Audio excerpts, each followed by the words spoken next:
Hey everybody, welcome back to another episode of Film Haven Reviews.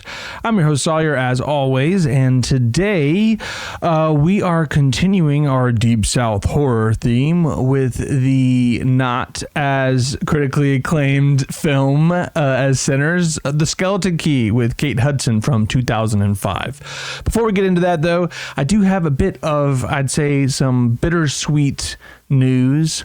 So I'll just come out and say it. I'm going to have to scale back the podcast a little bit. You know, as you've noticed this year, I went video and I've been doing a lot of editing, and it's taken up a lot of time. I really enjoy doing it. I've had a good time giving you guys a more visual medium.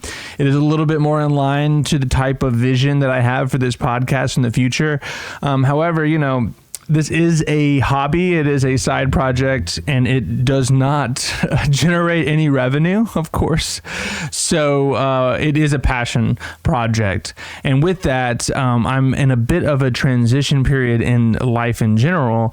I am moving over into the real estate field, and in doing so, I've been taking courses, and I have to take the test, and I have to study for the test, and I've got a lot of things that are coming up. I've been sponsored by a real estate broker, which means I'm going to have to kind of put in all my time and energy into that whenever I start. And then I'm also trying to keep the job that I have currently as well. So I'm kind of burning the candle at both ends, as they say, which means that I don't have enough time to spend the roughly 10 to 12 hours it takes a week to put everything down with the podcast. It usually comes at the cost of an entire day. And with that, obviously, I need that time for other things right now. So with that said, I'm trying not to. I was going to go bi-weekly, but I think what I'll do instead is just go down a little bit on my production quality. Not quality is not maybe the best word to say. What I'm trying to say is that I'm going to scale back my video side of the podcast. I'll still, because I want to keep my YouTube up and stuff like that, my YouTube channel.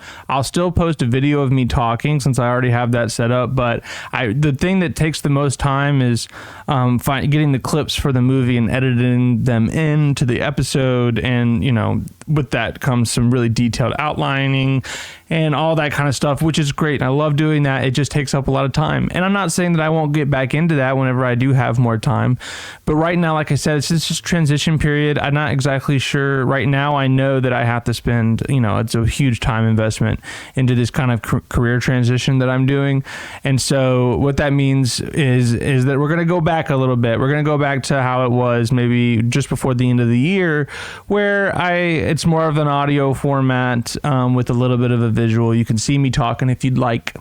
I'll still post the videos on Spotify and stuff like that, and on my YouTube, of course, but it just won't have all the kind of the flashy stuff that I've been putting in the last few months.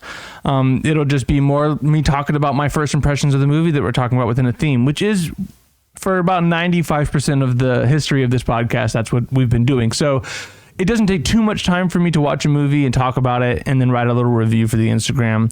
That I can keep doing, and I want to keep this connection to film that I love so much, because it is a passion. It is something that's very important to me, and I think it's really good for my soul, to be quite honest. Because everyone's got their little artistic and creative mediums that they like to get into, and this one is my most cherished. So I want to keep cherishing it and celebrating it by talking about all these movies, and sometimes nice, good old middlebrow movies like The Skeleton Key. So let's get into it. Like I said, I don't have too much of a crazy outline on this one. It's going to be really just more first impressions, or I should say really, really, really late second impressions, because I did see this movie when it came out when I was like 12 or 11. But I didn't really remember it at all, because as I was watching it with Allie, she's like, what's the twist? And I'm like, I have no idea.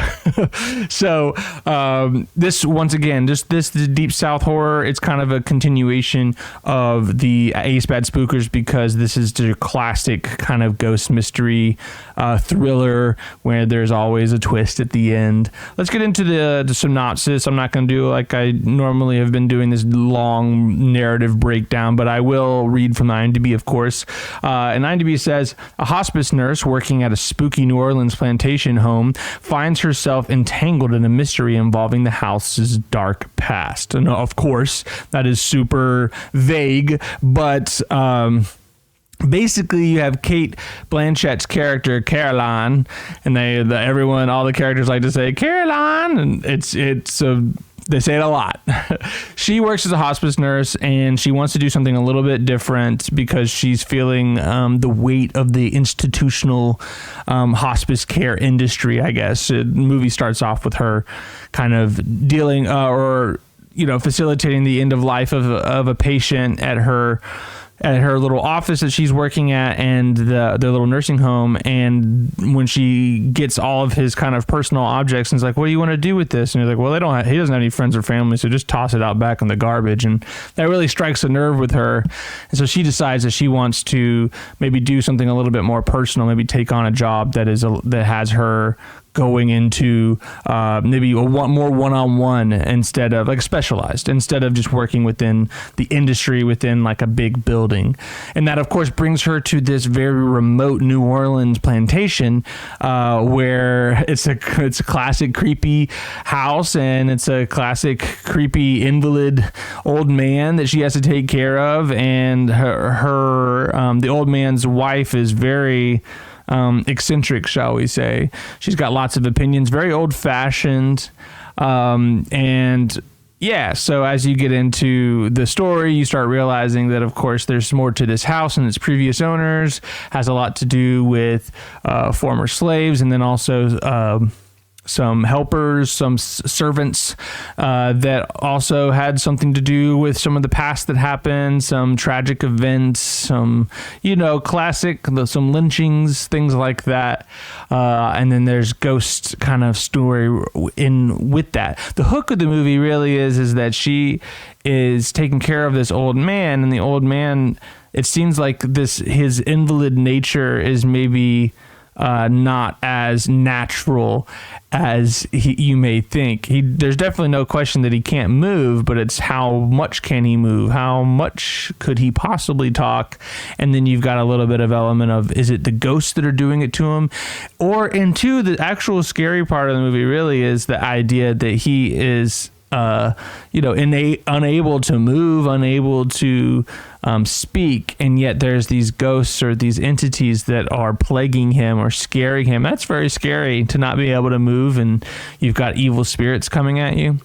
The fun part of this movie, so, as far as cinematography goes, as far as some of the crafty things that a lot of times I like to break down on these episodes, yeah, it's just normal. It's run of the mill. It ain't bad, but it's not like gonna blow your socks off. The things to talk about with this movie, and the reason why I even wanted to do it for this theme, is one, it fits the theme perfectly. I mean, even if you go online and you look for Deep South horror movies, this one's gonna be on the list pretty much every time, because it is more quintessential in its themes. It is very directly on the nose. Like, this movie is about New Orleans, Louisiana, Bayou, voodoo.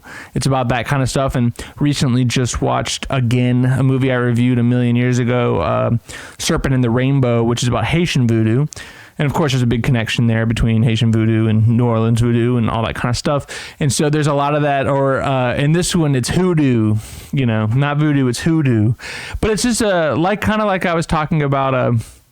In The Gift, Sam Raimi's The Gift, there's this concept of the kind of American folk magic. Obviously, it's not purely American because voodoo comes more from Haiti, but it is like this kind of, American in the maybe more continental sense. I love this. That's the thing to talk about with this movie, is how hoodoo and voodoo is mixed together, and these kind of not ancient but near ancient religions that are kind of mixed a little bit in with the Catholic religion, how they interact with humans, and if they were real, right? If it was real, and the question of whether it is real or not is a big part of this movie, because as kind of almost a tagline of the movie is that you have to believe for it to work. And because Caroline doesn't believe in all that voodoo, hoodoo, mumbo jumbo, it's not working for her because, of course, in this movie, it's real, but it's only real if she believes it. It's like a tulpa, like Freddy Krueger, right? It's like a thought form energy ghost, except for this is like a thought form religion, thought form belief system. And so the deeper that she tries to kind of go down this rabbit hole, figuring out what is going on, there's this attic in the top of the house that's got this, oh, what's the word? I'm so sorry. I wasn't prepared for that. But there's a word for the type of room she found. And it's basically like a magical room with all these little old artifacts, these little hoodoo artifacts that are supposed to be undisturbed for, a significant amount of time, lock the door and, put a bookshelf in front of it. And it's just like well preserved. It keeps the magic alive or something like that. Well, it's interesting too, because, Kate Hudson's character is one of the things I'd say maybe is a drawback of the movie is Kate Hudson's character is almost unbelievably forward. I mean, she just got this job for these people. It's a nice house. I mean, I'm sure the job pays pretty well. And then she almost immediately, first day on the job, just walks up into the attic. I think she has to get something up there, but then she sees this house. I mean, this door. And she decides oh, what's in the door? And okay, I'm sorry. If you're in real life and you go up to the attic of someone's home that is your employer now, in this massive house that's got literally 40 rooms in it, and then you see the one door behind a bookshelf, and you immediately, that's how curious she is. She tries to use the skeleton key. That's the name of the movie. The skeleton key that she has to open it, and it won't open. And I'm like, okay, first of all, why are you doing that? Second of all, she comes down and she immediately asks the lady, why, what's the deal with that door? Why won't it open? And the lady's like, oh, don't worry about it. My first question is, why are you snooping around my attic like this? That's too much.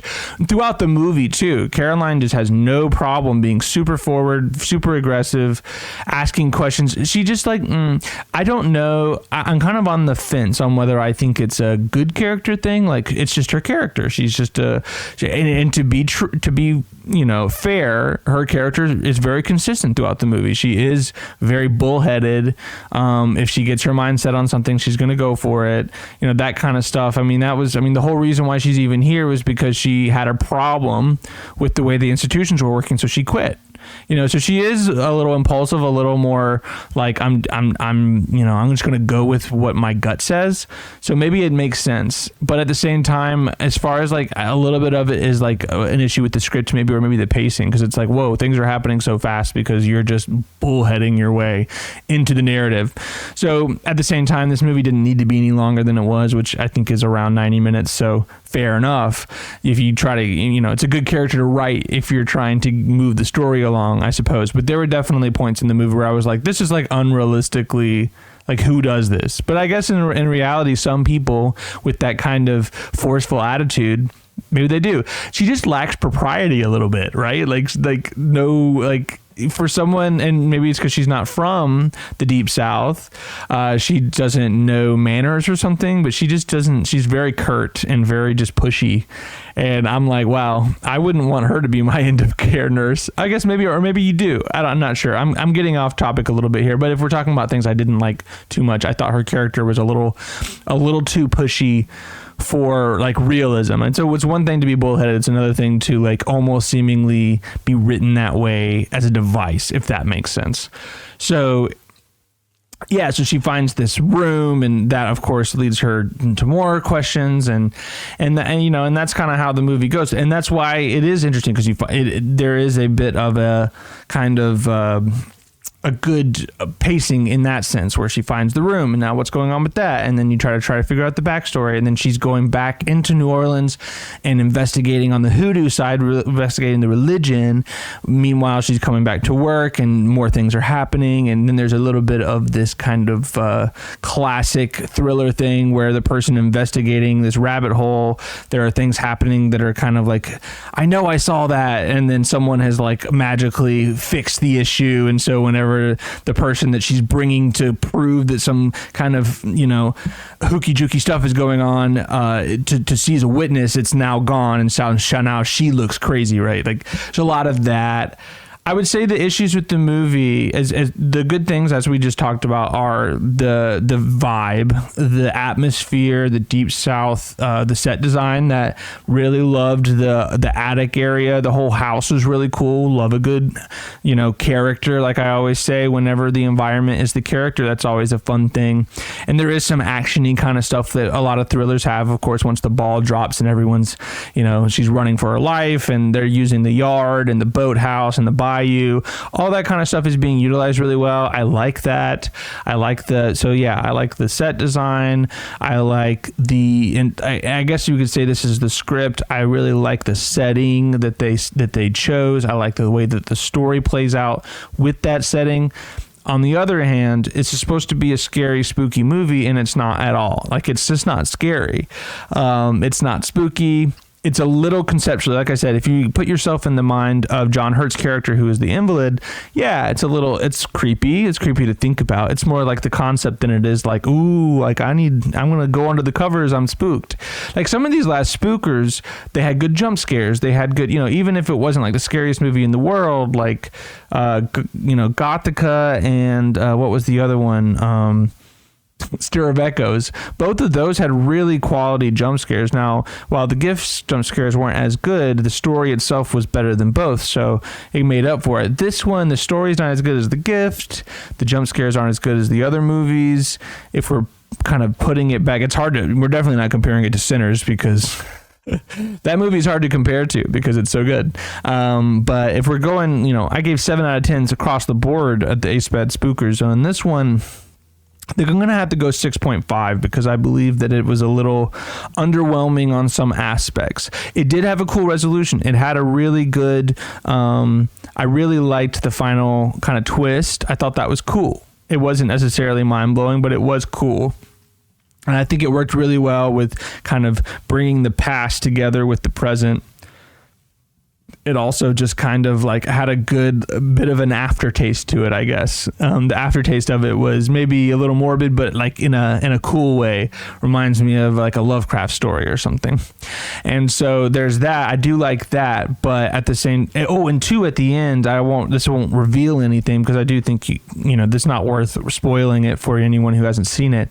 I do like at the end where it brings her to the attic and she's like using all the stuff because she's been picking up all this info on hoodoo the whole movie. Like she's been learning this and that about the religion, and so now like she's at the end, she's having to use all the tools that she has gained over the course of the movie to kind of thwart the enemies. And I really liked that, and I liked, I'm just kind of a sucker for any kind of like culty, ritualistic-y kind of folk horror kind of rituals and stuff. I just think when you see that in movies, it's always really fun and interesting. It's a little esoteric, which I really enjoy that in movies. And so if you're looking for that kind of horror, folk horror, or like esotericism in a movie, this is a good down south version of that.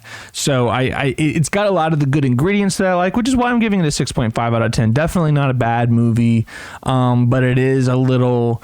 It just doesn't hit the heights that a lot of other movies of its ilk does. But the things that kind of make up for that a little bit is the setting and the whole concept itself.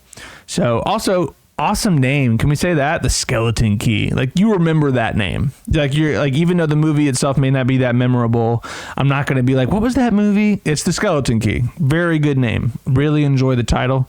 Give a little bit of credit for that as well. So I think that's pretty much all I want to talk about this week with this movie. Like I said, I apologize for kind of gave you guys some higher quality stuff with the videos and things, so I feel a little bit bad kind of scaling back, but I hope you guys will understand that it's not that I don't... The reason why I'm doing this is so I don't shut it down completely. I'm going to scale back so that I can keep doing this, keep giving you guys episodes every Friday, and we can keep kind of going on this journey through cinema. Because at this point, I think this is like, what, episode 110 or something? I could be wrong. That's 110 movies that we've gone through. And I want to go through 110 more and 200 after that. You know what I mean? I want to keep doing this as a hobby. And so I just have to spend a little bit less time on it than usual. But I'm still thinking about it. I still got new new themes that I want to get to. I'm not going anywhere, but just for right now, I need to scale back a little bit so I can focus on my career, honestly. So anyway, thank you guys, everyone. I really want to tell you from the bottom of my heart that I really appreciate everyone who supported me through this whole entire journey. I know I talk about it a good amount, especially around the 100 episode mark, but truly, especially in this time when I'm having to make some sacrifices in order to kind of pursue things in my life that I want, it really, I think times like these, they really make you, they're very clarifying as far as things that you want to prioritize, if that makes sense. And through some soul searching of sorts, I've realized that this is something that's really important to me, even if I don't have 1 billion people listening to it. I do have enough people listening to it, and I enjoy it enough. Like I said, I think it's good for my soul. And so in a way, something is, there's a proof in how much you are passionate about something when you can keep doing it, even when it doesn't necessarily give you a lot in the material world, if that makes sense. So if anything, I'm glad for this opportunity. I hate that I had to scale it back, but I'm glad for the opportunity to persevere through this time constraint, because it really clarifies my love for movies. And it's one of those things where if you really like movies, then you'll keep doing it even when it doesn't necessarily always make sense, or it's not really giving you a lot, like I said, in the material world. So I heard something recently about how the root, like the real word of amateur, like an amateur at something, is to do something with love. If you're an amateur, you're doing something with love. And so in some ways, an amateur film critic, amateur film podcaster is someone who's doing it with the most love, because I'm not getting paid to do this. I'm doing this because I like doing it.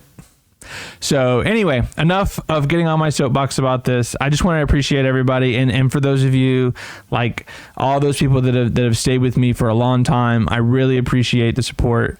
I really appreciate that you got, I love, it really brings my heart a lot of joy that you enjoy going through these movies with me and listening to my discussions about them, and hopefully getting something from it. I hope that you have found movies that you had not heard of, or maybe a movie that you had seen and you appreciate it more because of the discussions that I've brought up, the ideas, the concepts, the thoughts. So anyway, that's enough for this week. And we're going to keep going. So next week we're going to be talking about, and I know this is so funny, we just can't get away from this director. We're doing Lucia Fulci again. We're doing another Fulci movie, because it just so happens that one of his quote unquote masterpieces is a Deep South horror film. Even this Italian director went down to New Orleans, I guess, and filmed a movie called The Beyond, and it's pretty famous. So I've already seen it. I'll hold my thoughts for next week. So I hope you guys have a great week this week, and I will see you next Friday.